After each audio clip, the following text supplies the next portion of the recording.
All right. Let's rock and roll. Some people will trickle in, but that's okay. I know your time is valuable, so I want to respect that. And let's talk about something called table of values. I switched my desk up a little bit, so there we go. And you can see me.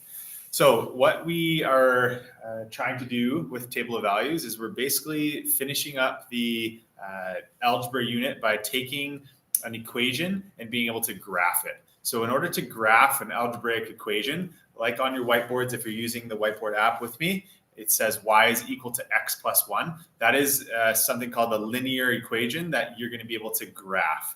Now, in order to be able to graph it, we need to do what's called creating a table of values. So that's the goal for today. And then later this week, we're going to look at how to take a table of values and then graph it. So on your whiteboard, you have something that looks like this. It's a kind of a T-chart. And in one column, you have X, and the other column, you have Y. On top of that is the equation that we're actually going to create a table of values from. So it's always going to be in the form of Y equals, and then it'll be some sort of an equation. Now, the equation that you see here is something that you've been working with, that style. Instead of Y, you have a number, maybe X plus 1 is equal to 7, and you can solve for your Y value.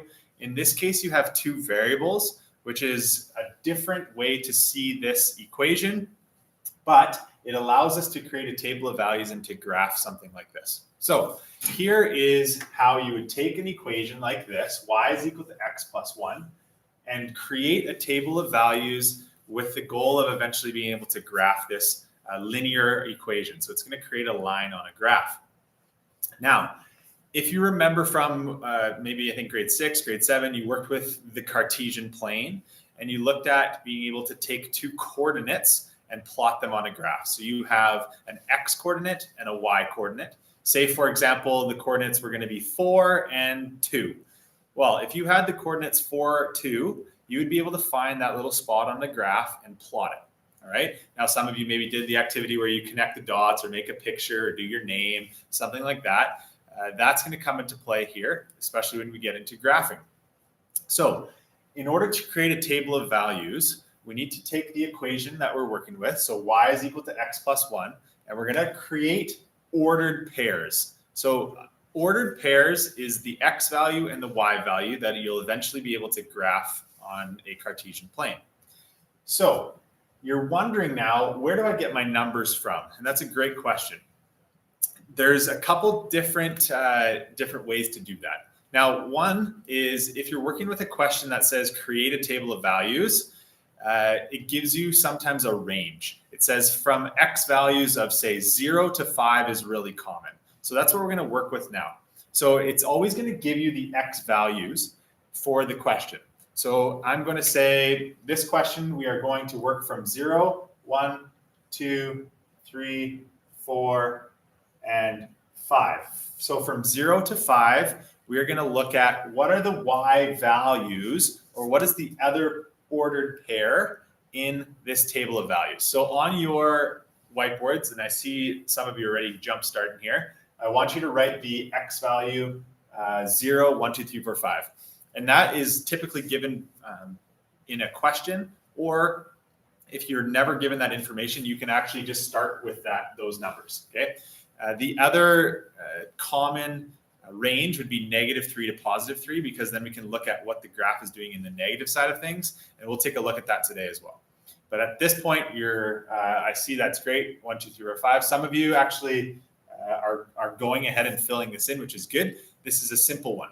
So how do I figure out the y values from this equation? Well, just like our skills from algebra tell us, if we plug in our answer, and let's say, for example, 0, okay? If x is 0, we can just replace our x with 0, our original equation, and y is equal to 0 plus 1. Well, what's 0 plus 1? 1. Now, instead of x is 0, we're now going to replace x with 1. So what if you put 1 into the equation? Y is equal to 1 plus 1. Well, 1 plus 1 is 2. if I replace my x value with 2, I get 2 plus 1, which is 3. And the rule of thumb for creating x and y tables is if you have 3 y values, it's probably good enough to be able to identify a pattern. So I can look at the y values and go, oh, 1, 2, 3. What's the pattern here? It's increasing by 1. So instead of having to go back and substitute and do the math, even though this is a simple question, I can just carry on and figure out the pattern. And I can kind of skip some of the math there. And I can always double check if I'm unsure. Oh, I want to double check my last value here. 5 plus 1, does that equal 6? Absolutely. Okay, so here we have x and y values from ranging 0 to 5, and we have the corresponding y values. So this is going to be important because eventually we're going to be able to graph this. Now, the reason that this pattern is going to stay the same is because the questions that we're dealing with, these are called linear equations. They're all going to form lines right now. So at this level in grade 8, we're working with just lines on a graph. In high school, you're going to get these things called parabolas, and you get like the U-shaped, and you get some funky 8 curves things going on, but we're not going to be able to get there today. This is the simple version of creating an x and y table or a table of values. So if I'm looking at the whiteboards here on the TV, I see awesome stuff. This is pretty straightforward for this example, and all of you have awesome answers for that. So what I'm going to do is I'm going to erase, I'll erase my whiteboard and I'll put another one up there, and I'll do it also up here. So what I want you to do is try to create your own table of values. Your x range will be the same as mine. And this time, we're going to use it again of 0, 1, 2, 3, 4, 5. So my range is 0, 1, 2, 3, 4, 5. Notice that these numbers are just going consecutively up by 1, which helps when we're going to graph it because it kind of gives us a nice step-by-step line that we're going to see in the future.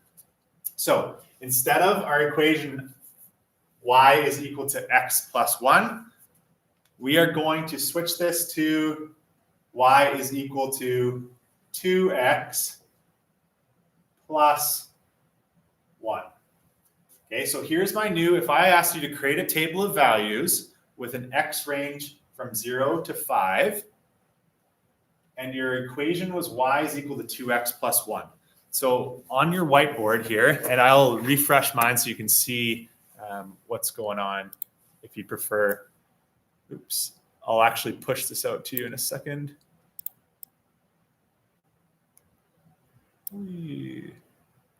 So y is equal to, so I can give you that to start, and then you can fill in the equation, and then you're going to fill in your table of values.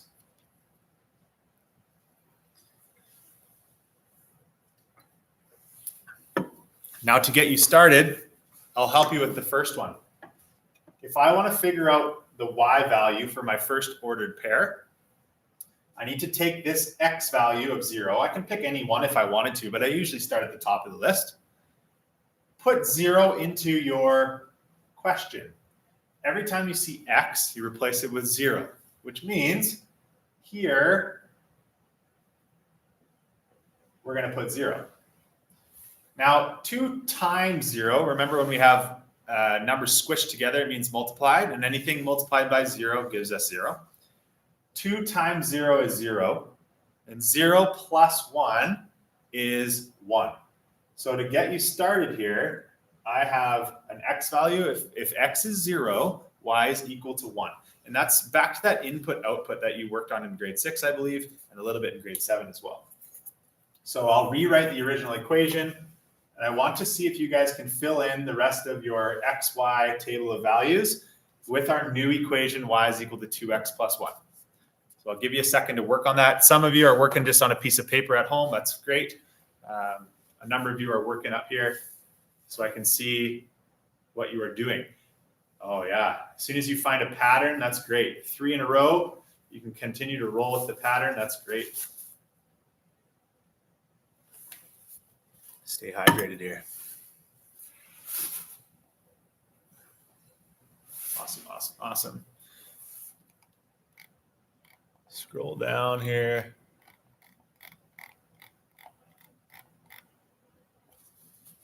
Good. Good. You guys are catching on super, super quick. It's awesome. Maybe about 10 more seconds.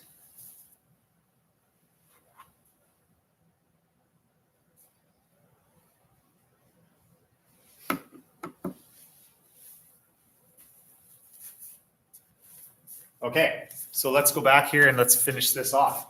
So if I'm looking for the ordered pair that goes with X, well, I plug in 1 wherever it says X. 2 times 1 is 2, plus 1 is 3. 2 times 2 is 4, plus 1 is 5. Here are 3 values. All of a sudden we have this pattern. What's happening? This is going up by 2s. So 7, 9, 11. I could estimate the next one, 13, 15, 17, just keep going. And obviously once you have the pattern, it's really, really nice to be able to just kind of whip through the rest.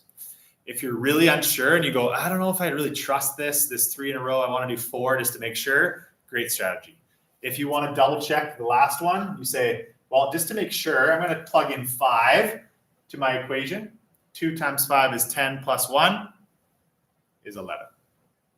Okay, so that's a really, really good strategy. Just in case you just don't really trust your pattern, you can always plug in your values. Awesome. We're going to just step it up a little bit here. And I'm going to put a different little challenge on the board. So I will, once again, just kind of push out my whiteboard. So then you have a refreshed screen. Okay. Here is going to be a little bit of a twist. So instead of 0 to 5, okay, the range, and once again, to get the X values, you're either one, given it in the question, or you just, you need to identify where you need to graph this line or what you're looking for, and that'll help you. So the X values are kind of just saying, if X is something, what is Y? So the Y in this case is something that you're calculating. So this case, our range, and another common range will be from negative numbers to positive numbers to see what happens to the graph in the negative side of things. So this range is going to be from -3 to +3. And my question is going to be, let's go with 2x plus, actually 2x minus 1. Okay, so if I'm asking you to create a table of values with a range of -3 to +3 and find the ordered pairs or the table of values for the equation y is equal to 2x minus 1, this is exactly what you're going to set up. All of this information is something that you'll get from the question, and the solving piece in this style is the y value. So take your x values and plug them in. Here's a little hint. If you are struggling with negative integers and you say, I'm just getting nervous here with the negative numbers, well, if you just start here, 1, 2, 3, positive, 0, 1, 2, 3, you can find a pattern and just work backwards to find these ones as well. So if you just want to double check, because sometimes we do get a little bit confused with negatives and multiplying and adding and stuff, that's another strategy to keep things more positive. Okay, so I want to see those. Try those out on your whiteboard.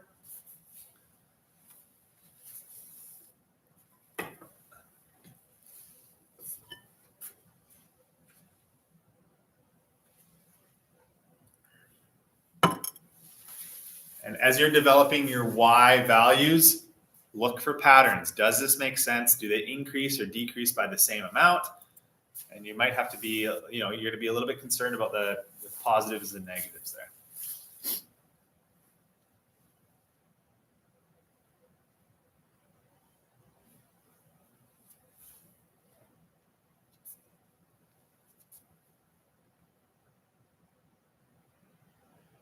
Nice. I see some of you actually starting at 0. That's great. Why is this great? Because if you multiply anything by 0, it's 0. So this whole thing gets taken out and we're left with -1. That's an awesome place to start.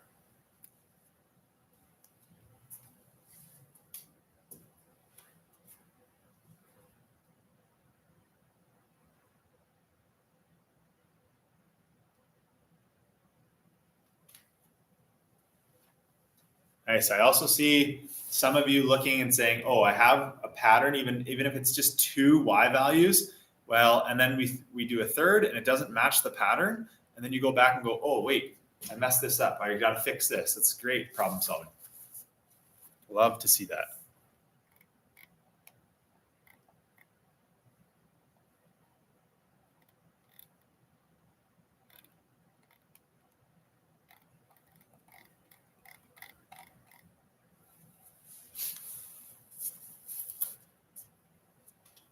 Okay, about a couple seconds here, then I'll go over this one again.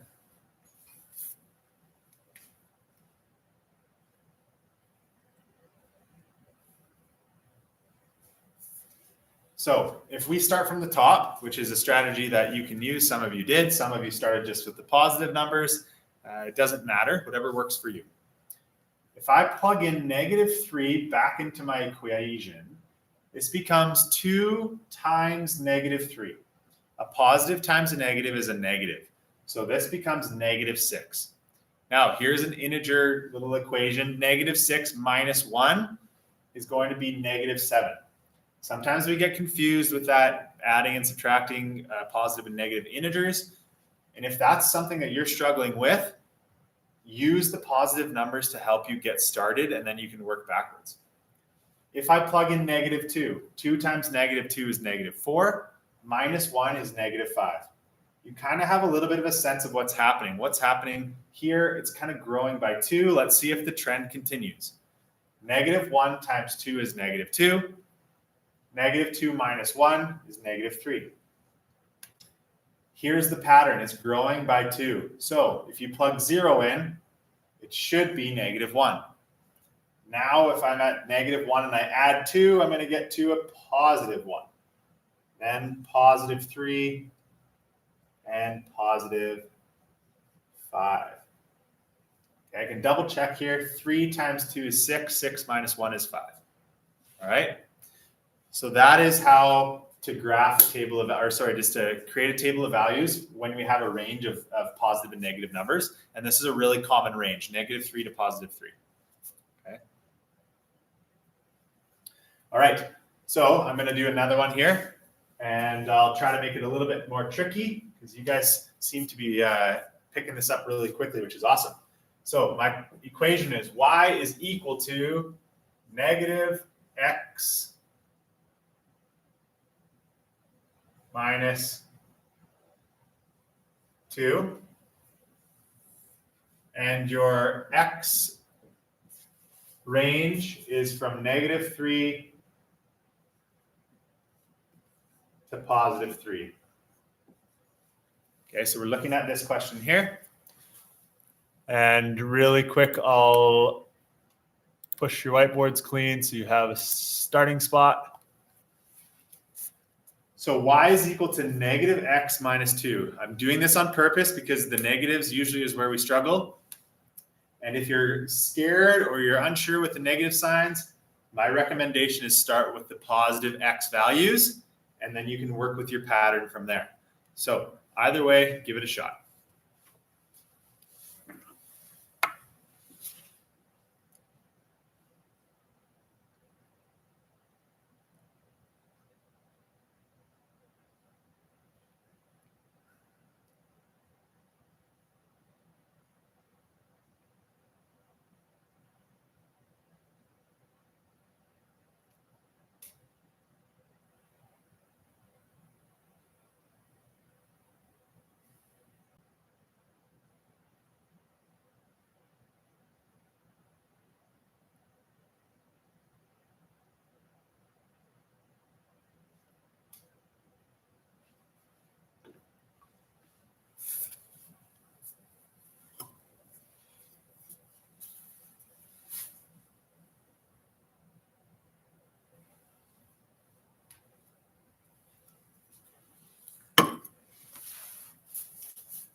definitely causing you to think a little bit. That's why the pattern, recognizing the patterns is really important. If you figure out 2 or 3 of them and they're not making sense in a pattern, then you got to go back and check your work.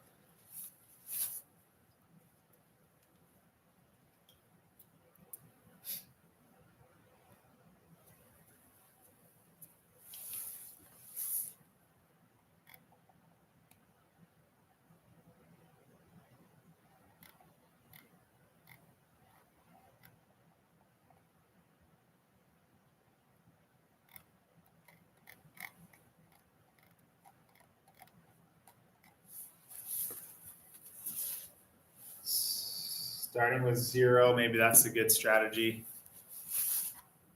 A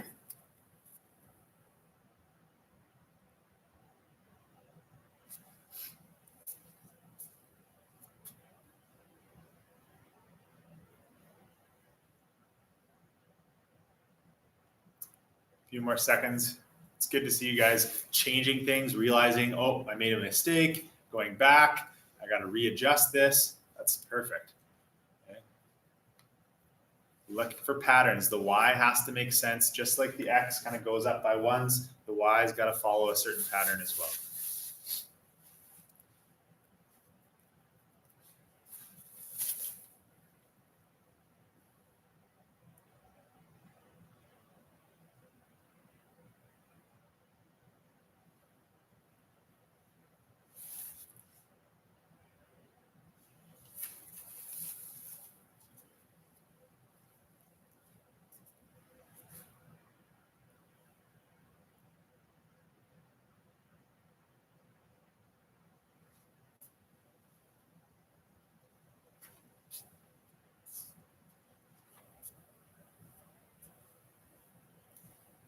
This one's tricky. I'm seeing all sorts of numbers come up. So keep working through it. And as we talk about it here, hopefully you'll be able to get some feedback from what you've done.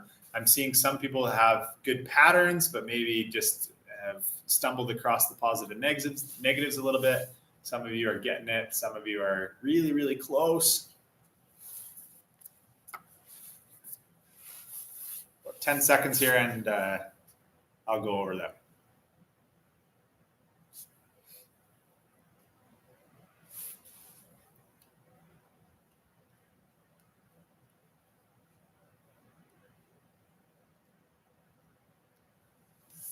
Okay, let's go through this. Now, I'm going to do a different strategy this time. I'm going to start with 0 and work on the positive numbers and say, hey, you know what? I'm just a little bit nervous about these negative integers, especially with a negative variable here. I'm just going to stick to the positives to help me out a little bit.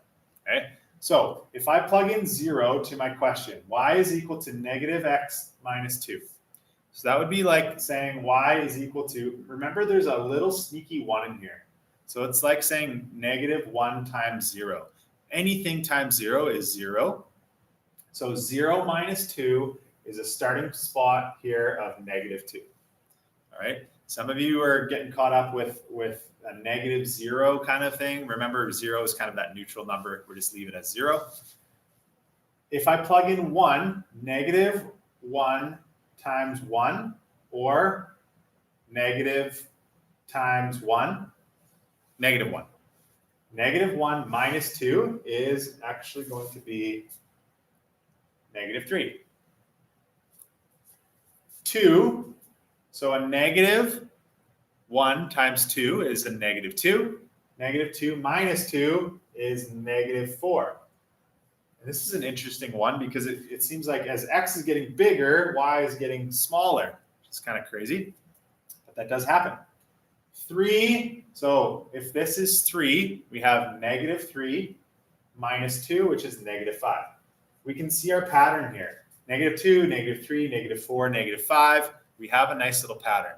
Now, if I don't feel comfortable with doing the math here, and a strategy I could use is saying, let's just follow the pattern the other direction. Negative 5, negative 4, negative 3, negative 2. Well, negative 1, 0, positive 1. Okay. Just to double check, if I plug in a negative 3 into my equation, and instead of x, I'm going to put in -3. What do we notice here? We have a negative times a negative, which is a positive.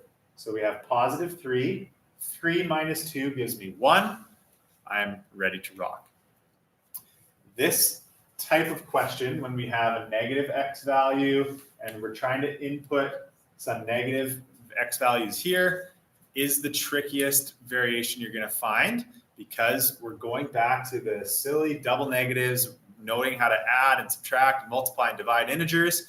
It's really, really crucial and a good foundation for you guys. So this question is really challenging. If you got that, awesome. If you were working with me as I went along, that's great too. And if you made a couple mistakes, try to go back and see where you went wrong. Okay.